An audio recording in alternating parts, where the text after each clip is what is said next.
Now, let me give you 3 steps to personal development. Let's get down to the nitty-gritty. What does it take to really make the changes starting tomorrow? Discipline. Major step to human progress. Discipline. Get excited over your ability to make yourself do the necessary things. What could you make yourself do starting tomorrow that would change it all? On any given day, you can massively change the direction of your life. Now, here's the key to discipline. Start with the little disciplines, get excited over the little disciplines, and get right on those, because those will lead to the big ones. You can't handle the big challenges in life unless you take on the little ones. Make a list of all the things you can do, get right on those, discipline yourself for those, both for the results and for the muscle and for the practice, so that when life hands you some big challenges, you'll be ready, you'll have the muscle.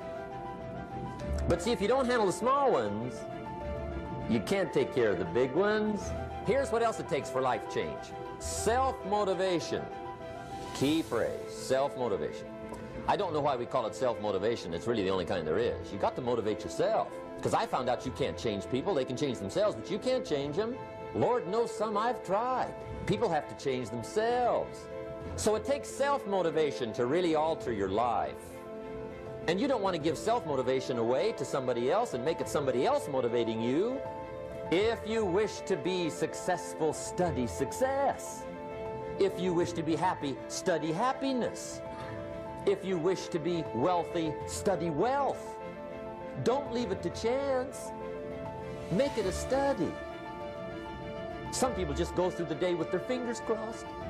See, that won't do it. You've got to study the things that can change your economic, social, spiritual, personal life.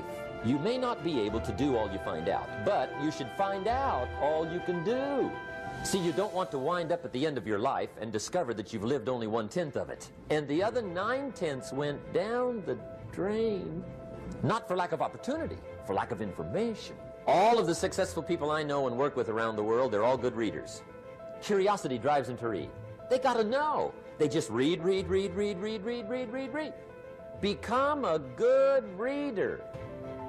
One way to learn is from your own experiences, but another way to learn is from other people's experiences.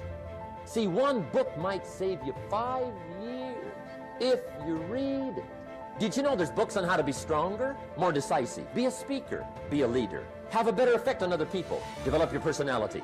Did you know there's books on that and people don't read them? Did you know that hundreds of successful people have written their stories in books and they wrote down how they did it and people don't read it?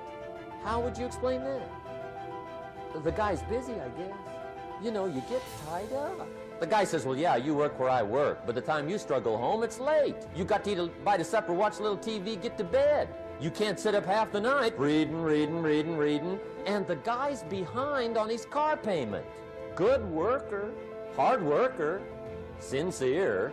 But you got to be better than sincere and work hard. Otherwise, at the end of your life, you'll wind up cold, stony broke. You got to be better than a good worker. You got to be a good reader.